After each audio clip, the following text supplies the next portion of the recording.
Você provavelmente já viu filmes de Hollywood, onde um buraco na lateral de um avião causa um caos total. Bandejas de alimentos e bolsas voando, cintos de segurança incapazes de manter os passageiros no lugar. Felizmente, na realidade, pequenos danos à fuselagem não trazem consequências tão dramáticas. Mas uma grande abertura em uma lateral do avião, sim. Então, você acreditaria em mim se eu dissesse a você que um piloto conseguiu pousar um avião com a maior parte do teto completamente rasgada? Aperte os cintos e vamos lá!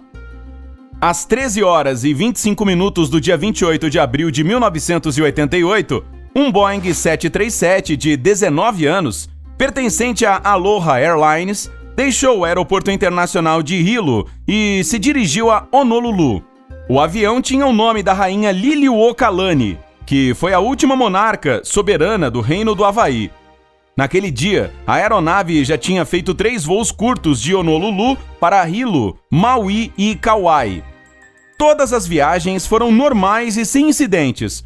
O tempo estava calmo e parecia que nada poderia dar errado. O capitão era experiente, piloto Robert Schornsteimer, de 44 anos, que tinha 6.700 horas de voo no Boeing 737. Quanto ao primeiro oficial, se tratava de Madeleine Tompkins, de 36 anos, que já tinha mais de 3.500 horas de voo no mesmo modelo de Boeing.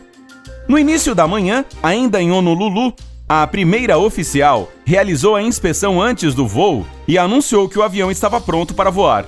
Às 11 da manhã, o avião partiu de Honolulu e seguiu para Maui e depois para Hilo. Quando o avião chegou a esse destino, os pilotos não saíram da cabine ou inspecionaram a aeronave do lado de fora. Afinal de contas, não era um requisito e eles não precisavam fazer isso. Seguindo o cronograma, o avião iniciou a última etapa da viagem de ida e volta às 13 horas e 25.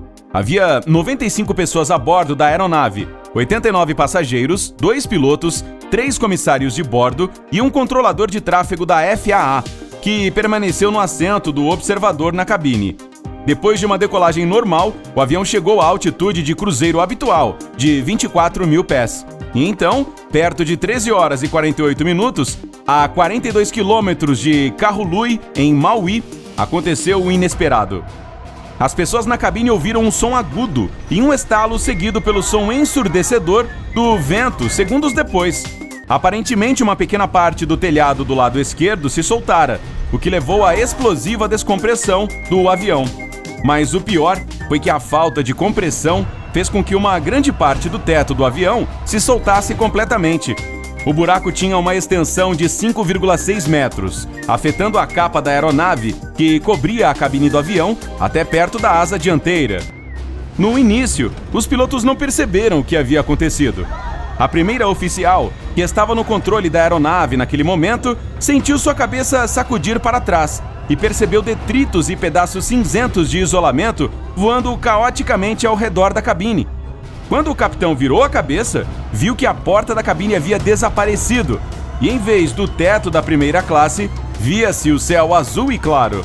O avião começou a balançar de um lado para o outro e ficava cada vez mais difícil de controlar. Todos dentro do avião colocaram imediatamente suas máscaras de oxigênio e o capitão assumiu a aeronave. Ele diminuiu a velocidade e começou a descida urgente em direção ao aeroporto mais próximo, que ficava na ilha de Maui. Por sorte, todos os passageiros estavam em seus assentos no momento em que o acidente aconteceu. E como o sinal do cinto de segurança ainda estava aceso, todos estavam com os cintos de segurança apertados. No entanto, todos os 3 comissários de bordo estavam de pé ao longo do corredor da aeronave. Aquele que estava mais próximo da frente do avião foi varrido pelo buraco no telhado. Os outros 2 foram jogados no chão por um puxão forte. Mas enquanto um deles bateu a cabeça com muita força e perdeu a consciência, o outro começou a rastejar ao longo do corredor na tentativa de ajudar os passageiros e acalmá-los. Ao mesmo tempo, os pilotos tentavam entrar em contato com o controle de tráfego aéreo e sinalizaram uma emergência. Para piorar as coisas, eles não podiam ouvir um ao outro e tinham que usar gestos para se comunicar. Eles também não sabiam se o rádio funcionava e se tinham conseguido transmitir sua mensagem. Os controles de voo estavam lentos e frouxos, e o capitão não estava conseguindo controlar o avião. Enquanto isso, a primeira oficial estava tentando estabelecer comunicação e ajudando o capitão. Acontece que o controlador não estava recebendo as mensagens da tripulação até que a aeronave desceu a uma altitude de 14 mil pés. Foi somente nessa altura que o sinal chegou e a torre de Maui começou a se preparar para um pouso de emergência. Mas o problema era que naquela época, em caso de emergência, a torre de controle do aeroporto tinha que discar 911, como qualquer outra pessoa. Além disso, o controlador não percebeu que os passageiros e membros da tripulação precisariam de ajuda médica. Afinal, a equipe só anunciou que havia experimentado uma rápida descompressão, não revelando todo o horror da situação. Nesse meio tempo, o avião já havia baixado para uma altura de 10 mil pés acima do nível do mar. O capitão removeu sua máscara de oxigênio e acionou os freios de velocidade. O avião estava se movendo para a pista 2 do aeroporto de Kahului. Seguindo o comando do capitão, a primeira oficial baixou o trem de pouso, mas a luz indicadora não acendeu. Isso poderia significar que eles tinham mais um problema, ou que eles tinham sérios problemas com o equipamento. Mas os problemas não acabaram por aí. Quando o avião estava se aproximando da pista, o motor esquerdo falhou e a aeronave começou a balançar e balançar. O capitão tentou reiniciar o motor, mas não conseguiu. Mesmo assim, às 13 horas e 58 minutos, apenas 10 minutos após a emergência e 35 minutos após a decolagem, o voo 243 da Aloha Airlines conseguiu pousar na pista do aeroporto de Kahului.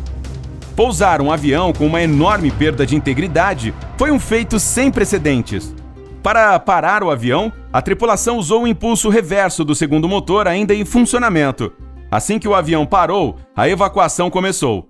Todos na aeronave, com exceção do comissário de bordo que havia sido sugado pelo buraco do teto, estavam vivos e cerca de 65 pessoas ficaram feridas.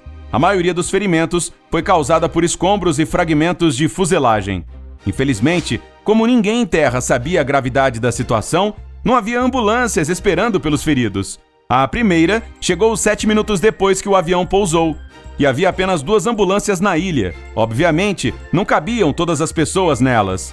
É por isso que os passageiros tiveram que ser transportados para o hospital em várias vans de passeio de 15 passageiros que pertenciam à empresa Akamai Tours. Por sorte, 2 motoristas da Akamai eram paramédicos e começaram a ajudar os feridos na pista. Enquanto isso, os mecânicos do aeroporto, bem como o pessoal do escritório, levavam as vans para o hospital, que ficava a quase 5 quilômetros de distância. Felizmente, eram apenas 8 feridos graves e todas essas pessoas mais tarde se recuperaram. Quanto ao avião, teve perda total e foi posteriormente desmontado no aeroporto. A parte que faltava do telhado desapareceu sem deixar vestígios. Mas o que poderia causar um acidente tão terrível? O problema não foi a idade da aeronave, afinal 19 anos não é tanto assim. Ela também não tinha acumulado muitas horas de voo antes de o acidente acontecer. Mas as 35.500 horas de voo que o avião fez incluíram 89.680 decolagens e pousos, que também são chamados de ciclos de voo. A razão para esse número tão grande foi que esse avião realizava principalmente voos domésticos curtos entre as ilhas. E esse número excedeu 2 vezes o número de ciclos de voo autorizado.